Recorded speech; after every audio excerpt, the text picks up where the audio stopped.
నమస్కారం.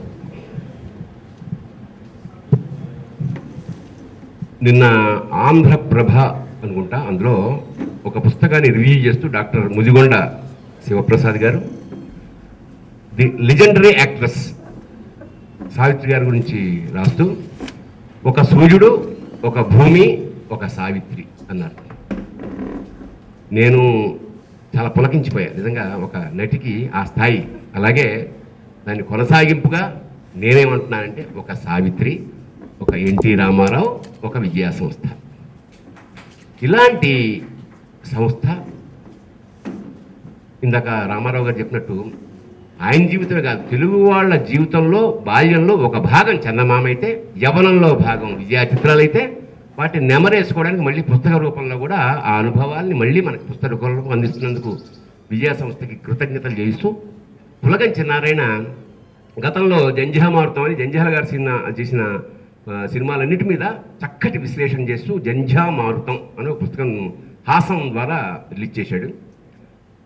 ఇవాళ ఈ పుస్తకం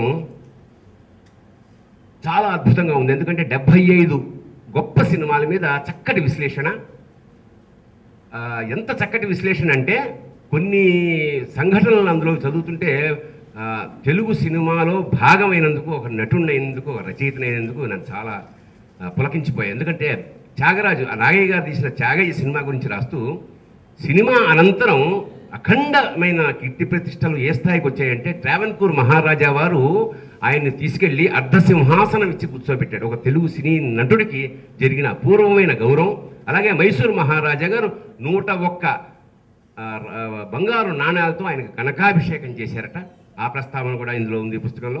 అలాగే ఒకసారి నాగయ్య గారు, రాధాకృష్ణన్, మన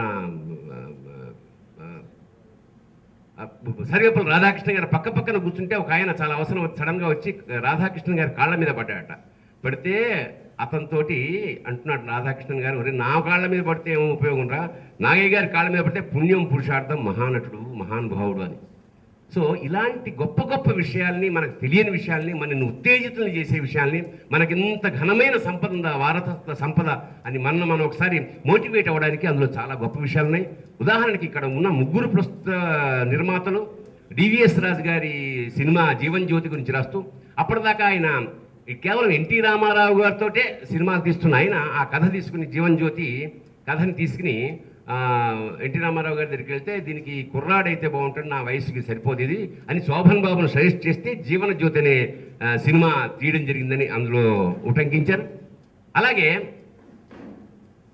అప్పుడే యంగ్ బ్లడ్ తోటి సినిమా తీయడానికి కారంచేడు నుంచి వచ్చిన నాయుడు గారు తమ మిత్రుల ద్వారా ఒక సినిమా తీసి, ఆ తర్వాత ఇండివిజువల్గా తీసిన సినిమా డివి నరసరాజు గారి రాముడు భీముడు.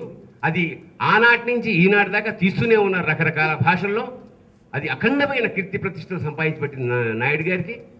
అప్పుడు దాదాపు ఆయన 16,30,000తో తీశారట అని కూడా రాశారు. మరి అలాంటి ఏదో డీటెయిల్స్, లేదా 6,30,000, 6,30,000 పావులు అటు ఇటుగా అంటే అంత చక్కటి విశ్లేషణ చేస్తూ అందులో స్పెషల్గా కొన్ని సన్నివేశాలు, ఎన్టీ రామారావు గారు తొలిసారి ద్విపాత్ర అభినయం చేయడం, అప్పటిదాకా ఎల్విజయలక్ష్మి కేవలం డాన్సర్గా ఉంటున్న ఎల్విజయలక్ష్మిని కథానాయకం చేయడం, అది సెన్సేషనల్ హిట్ కావడం, ఇది అన్ని భాషల్లోనూ తీయడం, హిందీలో, తమిళ్లో అవి కూడా హిట్ కావడం, ముఖ్యంగా రాముడు భీముడికి చలనచిత్రంలో చిరస్థాయి అయిన కీర్తి రావడం, అది నాయుడు గారి ప్రస్తావనిస్తే, అప్పటిదాకా రేడియో పబ్లిసిటీ ద్వారా రామారావు గారు తొలి సినిమాని దానికి ఒక ప్రలోగ్గా ఏం చేశారంటే, చిరంజీవి గారు వాళ్ళ అమ్మగారు ఒక నవల చదువుతుంటే, ఏమిటమ్మా అంత ఇంట్రెస్ట్గా చదువుతున్నా అంటే, ఇది అభిలాష అనే నవలరా, ఎండమూరి వీరేంద్ర రాశాడు, దీనిలో హీరో పేరు చిరంజీవి, అందుకని నిన్నే దృష్టిలో పెట్టుకుని చదువుతున్నాను అంటే,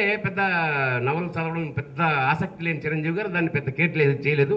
ఉత్తర దాన్ని రామారావు గారికి రావడం, ఆ నవలని మళ్ళీ చదివిస్తే కోదండరామిరెడ్డి గారి ద్వారా అభిలాష అనే అద్భుతమైన చిత్రం తయారవ్వడం, ఇలాంటి చాలా మధురమైన స్మృతులన్నింటినీ క్రోడీకరించి అద్భుతమైన పుస్తకంగా పులగం రాశాడు. చాలా తక్కువ వ్యవధి ఉంది. నాకు నిన్న రాత్రి 12:30కి ఇంట్లో ఇచ్చి వెళ్ళిపోయాడు, పొద్దున తిరగేశాను.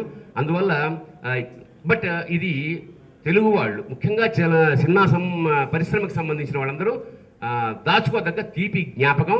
అందుకని పులగాన్ని ఈ విజయ సంస్థని అభినందిస్తూ సెలవు.